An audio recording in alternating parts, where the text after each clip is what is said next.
Well, certainly quite a very important day for South Africa and Germany. As you know, that this is South Africa's very, very key partner within the EU bloc, and they collaborate in so many aspects, whether you're talking about trade, issues around education as well, and also the support for the multilateralism. And joining us now is Berlin's top diplomat. So, Minister, thank you so much, and welcome to SABC News. So, first of all, Minister, I mean, you have been to Mauritania, you've been to Nigeria, right now in the southern tip of Africa.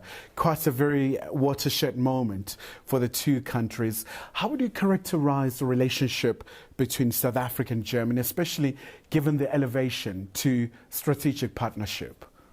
I would say it's really a deep relationship, beginning with the strong economic ties we do have. We have a lot of companies, 600, around 600, being engaged here in South Africa for a couple of years, and very successfully. So South Africa is, first of all, for us, the most important economic partner in the Sub-Sahara region.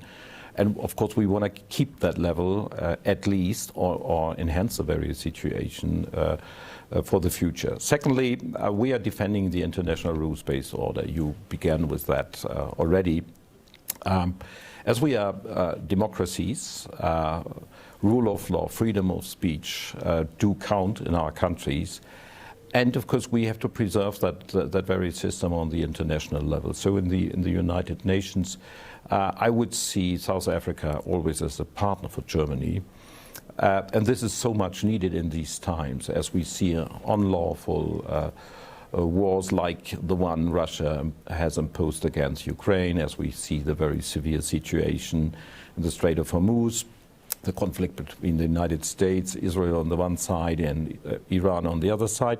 And also, if we look to the African continent, we are very much interested to solve the problems here, together with South Africa, to contribute to the efforts this government is taking here.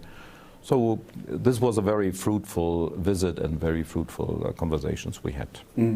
By all means, Minister. And we look at the current situation in the Middle East, the crisis in the Gulf, far-reaching implications. I mean, you look at the petrol price in so many countries. What can democracies like South Africa, Germany and others do in terms of really pushing for a dialogue, for a peaceful settlement, given the repercussions that we have seen? I mean, there was almost like a ray of hope in Switzerland, but it's almost like an escalation back to square one, Minister. This is true. We should raise our voices.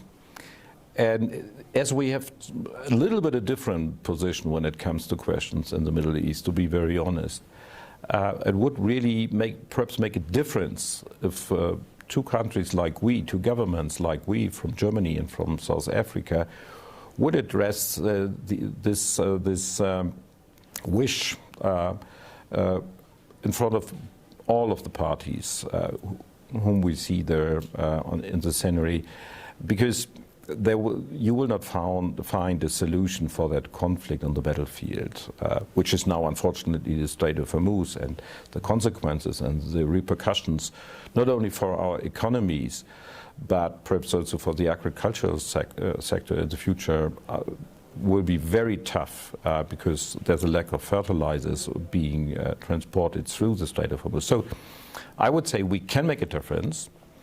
And this is one of the issues we touched today, and perhaps we take a common initiative in order to get both sides again engaged in concrete negotiations and not in shooting.